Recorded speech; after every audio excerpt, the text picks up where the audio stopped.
Hi, and welcome to another edition of the 498 Show. I'm Tony Palmeri from the Communication Studies program at the University of Wisconsin, Oshkosh. I'm really thrilled today to be joined by someone who I've admired for a long time. He was a student at UW Oshkosh, majoring in radio, TV, film. He took at least one of my classes, maybe more, in the Com Studies program. And his name is Chris Micklos. Chris, thanks so much for being here. I appreciate it.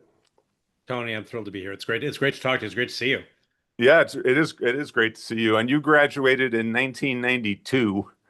I did. So we're going back here, and I've followed you since you graduated. You've done so many great things. We're going to get more into your biography a little bit later on, but I want to start off with the fact that you are on the verge of releasing your first novel, and it's called Tick Town. It's in the pulp horror genre that we'll talk about. And you're also a very successful filmmaker. You've produced and co-directed two films, The Headmistress and The Nursery. You've won awards for those. Let me read the plot of Tick Town, and then you can tell us how you got into this. All right. So when a northern Wisconsin tourist town becomes the feeding ground for a band of giant mutant ticks, a young reporter, her cop ex-boyfriend, and a veteran newspaperman must track down and destroy the queen tick and her nest before the monsters overrun and slaughter the entire town. So this is the pulp horror genre. How did you come up with this idea, and what is it about this genre that you like? Well, obviously, when you read the plot, it's obviously a thinly veiled Jane Austen ripoff, as you can tell, clearly. I mean, I've always been into horror. I've loved horror all my life, especially like kind of classic horror from the 30s and 40s. It's always been a thing for me. I used to watch these old movies with my grandmother on the weekends, and so you get that, kind of nostalgic feel. But about 5 or 6 years ago, I read a book called Paperbacks from Hell, which was it was written by Grady Hendrix and Will Erickson, and is like a survey of the 70s and 80s kind of pulp horror paperback era, Sure. and lots and lots and lots of books that I had never, heard of, been exposed to in any way. And it's just kind of we would go through the plots of these books and kind of talk about how crazy they were. And I found it fascinating. I thought it was the most fun thing. I've listened, I've read the book, I listened to the book a couple times. And then I started about 4 years ago, 5 years ago, reading some of these books, and I just absolutely loved them. They were just the most gonzo, crazy, fun-filled, pulpy horror that you could find. And so, as you mentioned, I've made a couple of films, and Yeah. our last one came out in 2023. And when that was on the verge of coming out, that one had taken a while. It had been it had probably been about a 2.5, 3 year process to make and get that movie out. And so I wanted to do something that, was a little simpler. With a movie, you got to raise money, you've got to put a crew together. And then when you're Yeah. doing it on micro budget, and you don't, you end up taking a long time to put it together. Our edit time was probably like a year and a half. And so I wanted to do something simpler that I could just kind of sit down at my desk myself and do. And so I really wanted to kind of try and write a novel, see if I could do it. And when I started reading these books, it was like clear, like this was the playground that I wanted to play on. Nice. And one of the seminal books that I read, at least for me, was a book called Night of the Crabs, which is it's I think 79, 80, something like that, written by a Welsh writer named Guyan Smith. And it's about, it's exactly what it sounds like. It's about giant crabs run amok in the Welsh countryside. And it was just so much fun and so silly and stupid, but just like wildly entertaining. And so I wanted to do something like that. I love the old 50s and 60s sci-fi kind of big bug horror movies. And so Oh I kind of yeah. decided I wanted to do something that mixed those sci-fi movies I loved when I was young with this kind of paperback stuff. And that's why I came to giant mutant ticks. Crabs had been done, spiders had been done to death, ants had been done to death, but ticks had not been done. And I Yeah, figured in someone has to fill that. Wisconsin, Yeah, someone has to fill that tick niche, that's right. or You niche. you got to give the Um, people what they want, and they were yes, begging for it. exactly. So yeah. Now, you've been working on this novel since 2023, is that right? Well, so I wrote it in two. I wrote basically wrote it in 2023. Okay. Probably February-ish. I started.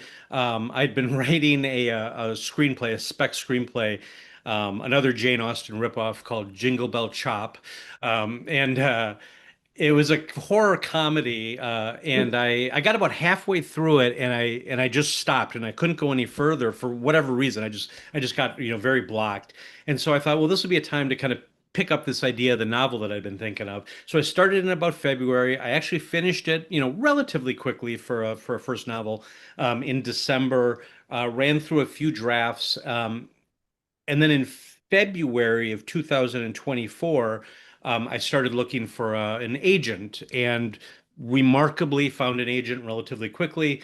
Wow. And I think we'd sold the book by, I think we sold it by, maybe July of last year, but it's been, almost a year since we made the deal with the publisher till the book comes out. So the Wow. longest part of the process has been just kind of waiting for it to come out.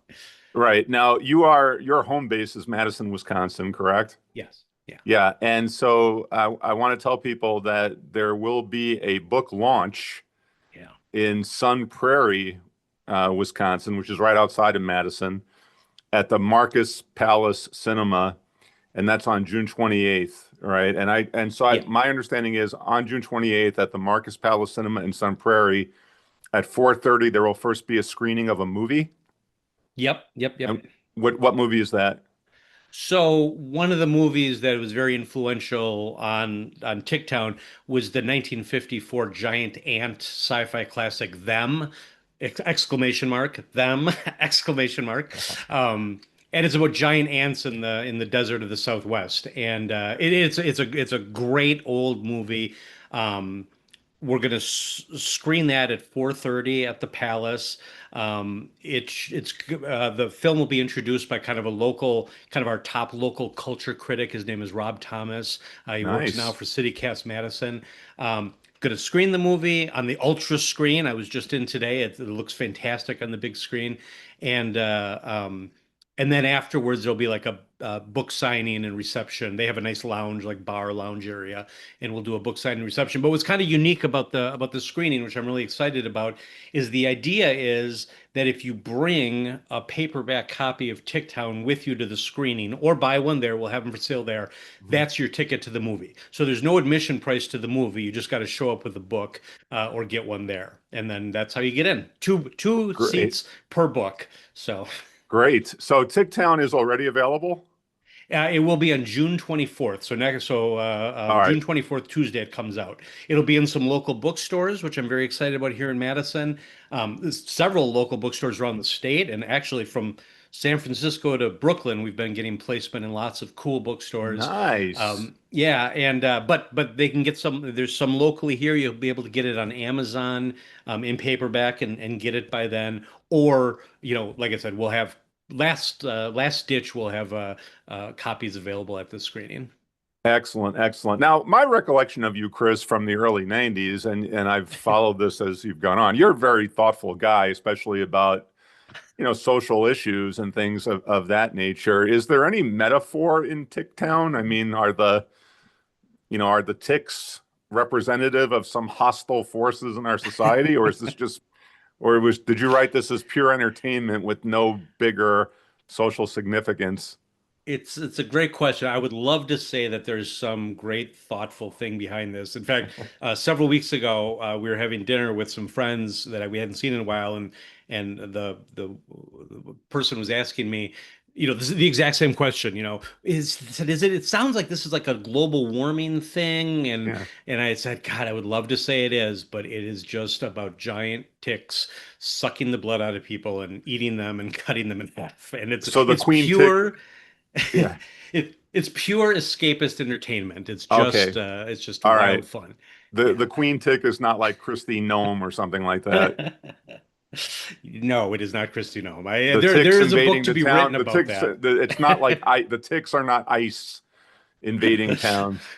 I would love to say that she makes an appearance and and odd things happen, but no, it is not. I mean, it is as you alluded to, I've worked in politics and political advocacy for most of my life before I kind of moved into Yes, we'll get to filmmaking and that. Yeah, yeah. and actually, it just occurred to me if Christy Nome was the queen tick, then you would have the ticks attacking puppies, right? But anyway, once again, the book launch of Tick Town, I can't wait to read it, is at the Marcus Palace Cinema in the great Sun Prairie, Wisconsin on June 28th. And Chris, let's go back to your feature films for a second, The Headmistress Sure. and the Nursery. These are readily available in streaming, right? Where can people stream your films? Yeah, you can buy or rent them pretty much anywhere you buy or rent streaming entertainment. So, iTunes or Amazon or anything like that. They're both available on DVD with lots of extras. You can get them on Amazon or whatever. But you can also get them streaming free on a lot of these like ad-based sites. So if someone asks me where to watch the movies, I usually send them to Tubi, Yeah, which is a great archive of old movies and new movies and TV shows. But you can watch it free there. Tubi is actually it's a very filmmaker friendly site. So, yeah, um, they without getting into the weeds of like, how distribution of pay works. They're a great yeah, site for filmmakers, even though they're a free subscription based or not subscription based site, but ad based site. And it's easy to watch. It's easy to find and get. So go to Tubi and get it rather than forking over the $10 yeah. to rent it on I Amazon. I love the Tubi site. I grew up in the 1970s, and I Yeah, Tubi allows me to go back to some of these god-awful films yeah. from the 70s, especially by the way in the horror genre. There were Yes, some really absolutely. atrocious ones back then. And TV Now, shows. They're great for yeah, TV shows too. Yeah. yeah, exactly, exactly. And so Tubi's been really great for me for like a nostalgia kind of thing, and I'm really thrilled that your films are on there. So now let's talk a little bit about Chris Micklos and what got you up to the point of being a filmmaker and now a novelist. And so where are you from originally? So I grew up in Fond du Lac, Wisconsin, which is just about 20 miles, 50 miles south of Oshkosh. So I grew up in the Fox Valley. Um, Ended up, lived there, until it was time for college, and then moved to Oshkosh. Oshkosh had I was a radio, TV, film student. Right. That was my focus, film focus, and to go for production in the state. Um, and and I had a great 4 years there. Yeah, you did. And like I said, you graduated in 1992. I know you took, a couple of my classes that dealt with political rhetoric, and you did go on for a master's degree in political communication at Emerson College in Boston. What was that experience like? Well, let me let me say I had always intended to pursue out of college, and I was ready to go to grad school to pursue either production or like a more academic thing. But then I ran into this. All right, we had a little technical glitch. The ticks got into our recording and took away Chris's background. See what Oh my happens when we pick goodness. on those ticks? I So know, no kidding. where we left off, Chris, was in you after you graduated from UW Oshkosh, you went to Emerson College in Boston for a master's degree in political communication. Yeah. And I think when we got cut off here, you were saying that you originally planned to get into filmmaking. Is that right?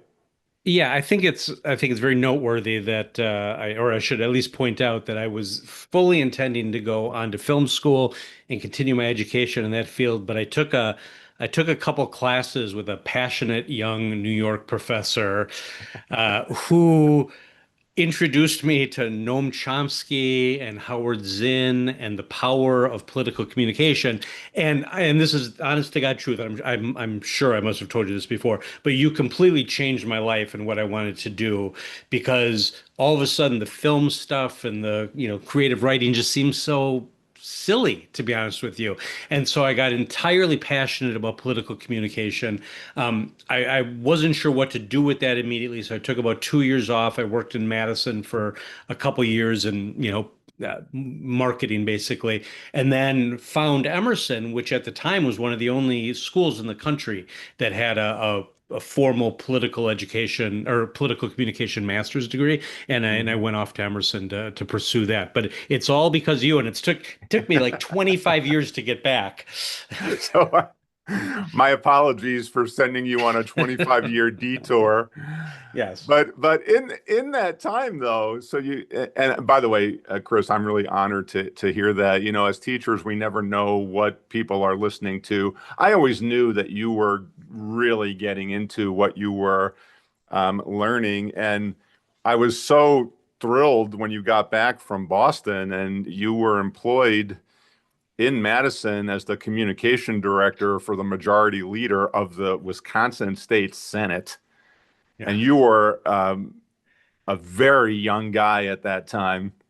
How did you get that position in the 1990s? Well, I will. I'm going to just take a quick detour and say it's funny you say about how you say you never know if you're getting through to people because Right. I have this distinct memory of like turning in a paper to you about Noam Chomsky's manufacturing consent, Yeah. and you were reading the paper and you kind of looked at me and you said, "Wow, you've really internalized this stuff." So you totally got into my head. But I finished my master's program was a 3 semester program, and I did 2 semesters at Emerson, and then I had the opportunity to go run a mayor's race in Brockton, Massachusetts, Oh, which that's is a little bit right. south. That's Yeah, right. and so my program, which loved that kind of hands-on stuff, said basically don't come to class for your final semester. You can use that as like a work study thing. And I went and ran this mayor's race. We were running against a multi-term incumbent and remarkably won the race, Amazing. beat the incumbent. Yeah, it was a thrilling thing. I mean, it was my first ever real involvement in politics.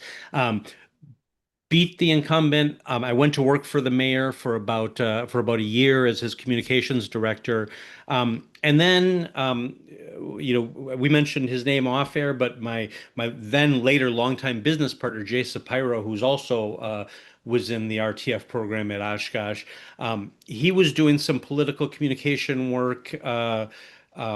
In Madison and had somewhat of a relationship with the Senate Majority Leader, and when he Hmm. started looking for a new communications director, Jay kind of made the connection, and I flew in and interviewed with him and really didn't think anything of it, but got the job. And I think I think they. I'd love to say it's because I was so talented or I was so this or that, but I think I was a young guy. I'd had a little bit of success. I was I was single, so you can like put in 18-hour days and all that kind of stuff. I was just kind of I was the perfect guy to grab to be the spokesman for the Senate Majority Leader. Well, Yeah. I tell you, at the time, I was just so thrilled, and your name was in the paper so frequently. And I would always tell students that I would have here that, hey, that's one of our students. That's Chris Micklos. That's one of ours. It was really great. But you were in that position at a time that was really contentious. I mean, Wisconsin politics has been contentious for the last 30 years. Yeah. But did that job, being the spokesperson for the majority leader, was it eye-opening for you? I mean, was that the job that got you to see what the system is really like? I mean, probably more than working for a mayor in Massachusetts, right? Yeah, absolutely. I mean, it's funny because that's the first thing I thought of was like, well, compared to where I was, I Yeah. mean, everyone was Democrats where I was. So there was just, it was just basically, whether or not it was all relationships in Massachusetts. Whereas, here there was definitely a partisan divide. I don't think it's near what it is now. In Right. fact, I was just having a conversation with someone recently, and I was saying back when I was there, which was again now 25 years ago, um, we were encouraged not to fraternize with like Republican staffers, but it was okay. I had a brother-in-law who worked for an assembly, a representative. He was on the Republican side, and he'd come down and hang in our office, and I'd go hang in their office, and it was okay. Yeah. Some of the electeds would lunch together across the aisle. My guess is you don't see any of that now. I mean, well, you No. probably know. I mean, you would know. Yeah, Right. yeah. Yeah, I am married to a Democrat in the state assembly, and she's told me exactly what you're talking about, that the system is set up now to kind of keep the parties at odds with each other, which is really, kind of unfortunate, right? Because it's in building those personal relationships that you can get some bipartisan agreement Oh, on yeah. on some issues, right? And so for the powers that be to take that away, that's just really sad. So you were in that position, I believe, for about 2 years, About and three, then actually, almost 3 years. Yeah. almost 3 years, right? And you Yeah. mentioned Jay Sapiro, another really, Yep. really great guy, who I remember from Eh, his time eh, here. Yeah. Let's not go too far. But you and Jay, were you the founders of Visuality Media, or was that already in existence? He and our who eventually was our third partner, or my third partner, Jay and Glenn Chung had founded Visuality about a year before I came aboard. Okay. Jay had been running a political communications firm, media firm that was owned by Ed Garvey, and left shortly before Garvey's gubernatorial run. Hmm. And he and Glenn, who had been working together a little bit prior to that, founded Visuality. They were doing, I think they did some legislative work for legislative campaigns, things like that. But they had approached me because they were going to be making a big push for a contract with WEAC, the state teachers union, which was like at the time a big, powerful union in the state. Oh yeah. And they asked me if I wanted to collaborate on the pitch to them, and so I did. Just kind of wanting to help out, but with a kind of an understanding that, well, if they get the work, I'm going to have to go work for them, and that would be a serious conflict. And so they got the business. They asked me to come join them as a partner, and I did, and we were off and running, and it was a great. It was a I was burning out. I didn't know it at the time. I didn't know I was burning out on the Senate at the time. But when I left, like literally, I didn't miss it for a day. I mean, I I'll loved bet. what I was doing, but when I left, I didn't realize, what just a weight was off my shoulders. And coincidentally, when I left, it was the time when there was indictments coming down for the Right. legislative leaders, and I was Right. out kind of just under that. Right, exactly right. And so you ended up spending, I believe, 23 years at Visuality Media. Yeah. Were you making videos? Was that for various nonprofit and other types of organizations? What specifically was your role at Visuality? Well, because of our work with WEAC, we ended up getting very involved in the national education environment, and so we worked Hmm. with the WEACs, the state teachers unions, in probably 20 states over the course of my time there. And what we were doing for them generally was uh, education advocacy, brand building to kind of like Yeah. improve the perception of teachers in their states.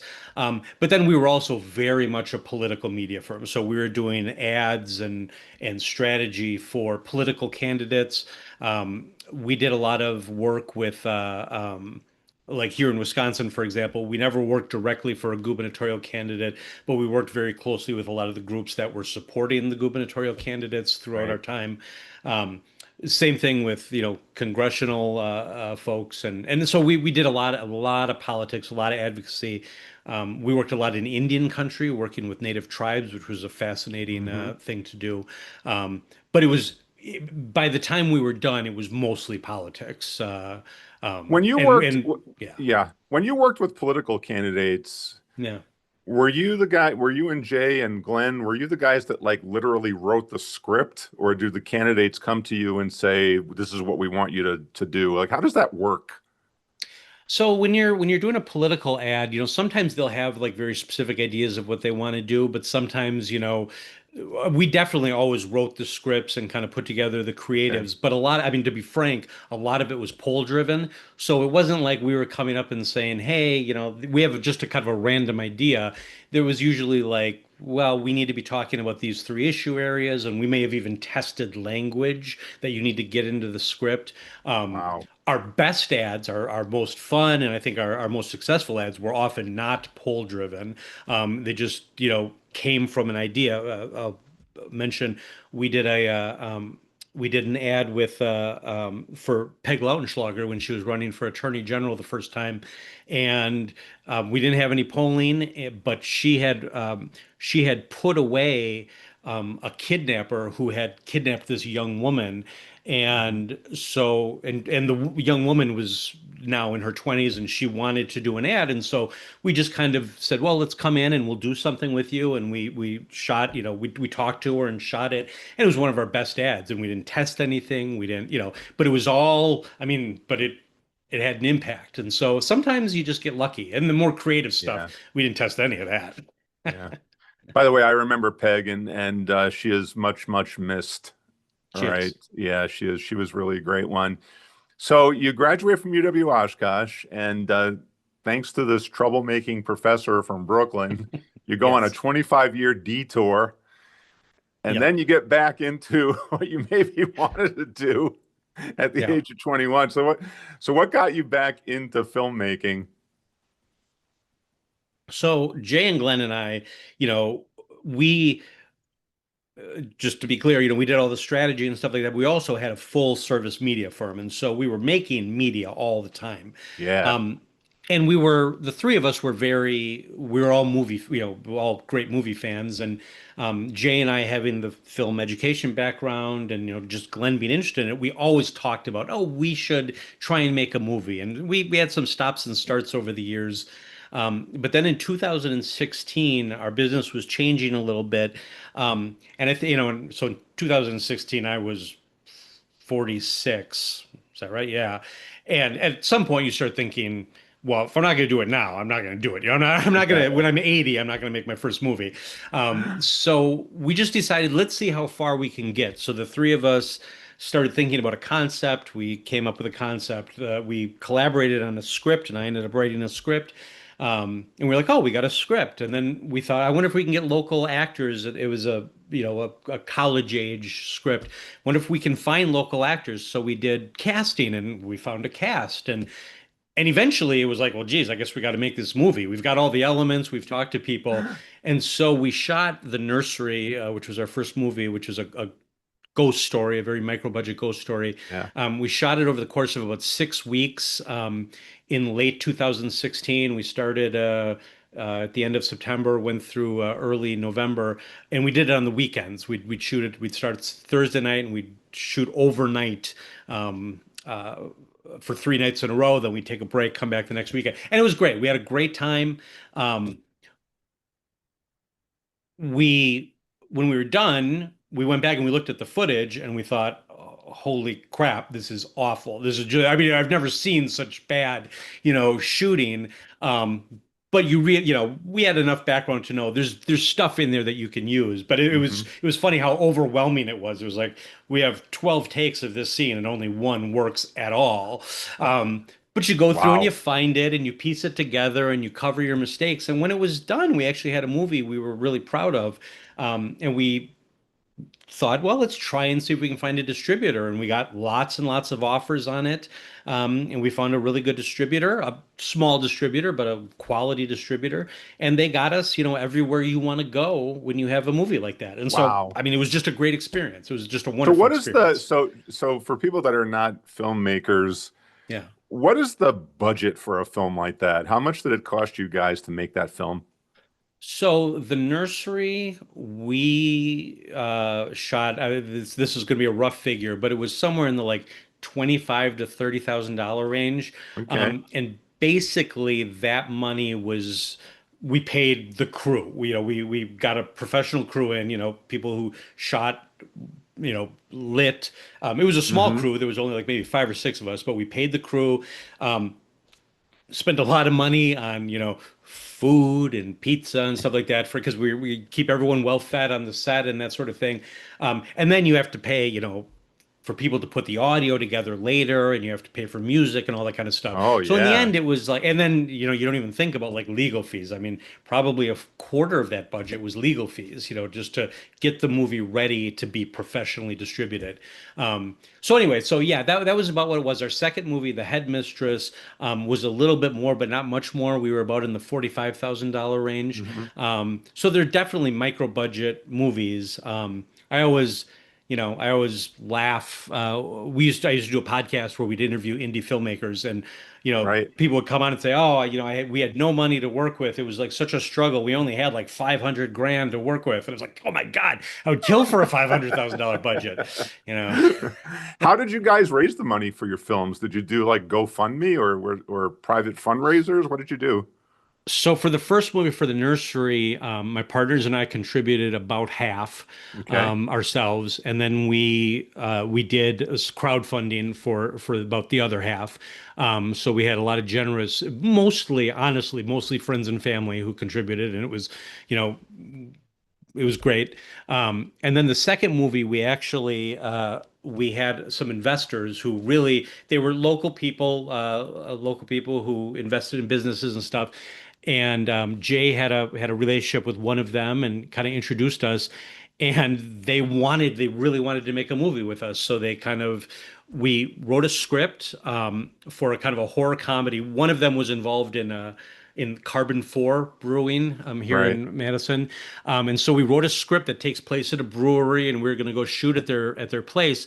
But then one of the other investors came to us like just when we were getting ready to like start casting and said, "Hey, I just bought this property in Oconomowoc. I wanted the land to build on the land, but it currently has an abandoned nunnery on it. Would you guys like to Oh come look God. at it?" And so we were like, "Oh yeah, let's go look at this." And so this was probably in February, whatever it was, 2019. And we went and looked at it. It was amazing. I mean, it wasn't haunted, but it should have been haunted. It was a beautiful, like old structure. And he said, "Look, I'm going to burn this to the ground in November, but you can do anything you want to it until then." And Wow. so we wrote a new concept. We cast it. Instead of going just locally, we had actors from Chicago. We had someone from LA. We had someone from Portland. We were getting actors from all over the country. Um, Came in. We all lived on the property for about 13 days and shot and lived and kind of was like it was a great kind of What a like great summer camp experience. atmosphere. It was awesome. Yeah. Yeah. All right. So that's the Headmistress and the Nursery, both of them Yeah. on Tubi. You can actually watch them on your phone. That's one thing I like about Tubi. It's really easy to get the films on your phone. Chris, when you think back on your time at UW Oshkosh, how would you assess the quality of the education you got at UW Oshkosh? Was this in your judgment, and especially when you look back on it now, a high quality place? Yeah, absolutely. I mean, I had a great experience at UW Oshkosh. We've been talking about filmmaking, and I said I was a radio TV film major, but that program was wonderful. The fact that I didn't pursue it immediately was not an indictment of the program. Doug Right. Heil, who ran the program at the time, the film side of it, Doc Snyder was still Bob Snyder. Doc Snyder was still, the chair of the department. I mean, they put together a great program. It was a great hands-on program. They were just very nurturing and encouraging. And I had a wonderful experience, but also had all kinds of opportunity to take classes that might not have otherwise, like your classes. Yeah. I took a lot of English classes because I love to write and I was very interested in literature. I had a professor named Paul Klemp in the English department Oh who my was God, great guy. yeah, wonderful Yeah. professor. And again, very like, kind of a no BS kind of guy. And he was just so nurturing like you were. I can remember going to conferences with you. Yeah, I I was thinking about that the other day. You and I went to a conference. It may have been the Wisconsin Communication Association. it was. And wasn't it around the time of the Rodney King verdict? Yes. As because I recall you and me talking about the Rodney King verdict, Yeah. and it, it was Yeah. it was around that time. So, you know, and Chris, what's so sad, what has happened in the UW, and don't get me wrong, it's still a tremendous system. It's one of the greatest in the world, actually. But now it's so much more difficult to do things like that with the budgets that have been cut Oh, now, yeah, right? yeah. It just everything has just been cut back and so on. But I always remind people that, hey, look, we've had people graduate from this place over many, many decades who, like yourself, have gone on to do just some incredible work. And so what's so now you've done films, you got your first novel coming out. What do you see happening in the next few years? More films, more novels? Yeah, Jay and Glenn and I, I should have been more clear, the three of us collaborated on the films. We were in business Right. together, then we collaborated on the films. Jay and I directed them, but Glenn was a producer and he was extremely involved. We talk frequently. I'm not part of Visual Ed anymore, but we talk frequently about maybe what the next project might be. We all want to make another movie, but it is challenging with the time it takes and stuff. Right. I've finished my second novel. I'm about three drafts in, and I'm coming close to kind of wrapping that up. So I wanna Wow. get that out next. Right now, I'm in a very busy period trying to bring attention to Ticktown. With a Yeah. small publisher, you do it all yourself. So I've been cultivating my lists, and I've reached out to literally hundreds of bookstores across the country trying to get placement. And I'm lucky because I have a very supportive spouse who, I can spend most of, not all day, but I can spend most of my days doing this stuff. She's got other stuff she wants me to do. And our daughter is in school now. And so Yeah. oftentimes I'll get up in the morning, I'll write for a couple hours, get my daughter ready to go to school. She'll go off to school. And then I've got, 5 or 6 hours to write or to, work on promotions and stuff. So I'm extraordinarily lucky, but I'm going to keep doing the writing. I'm going to keep doing the filmmaking as long as I can. As long as Well, someone's I interested, tell I'll you, keep doing I it. you're so humble. I mean, your first novel has not even been released at the time of this recording, and you already have your second one written.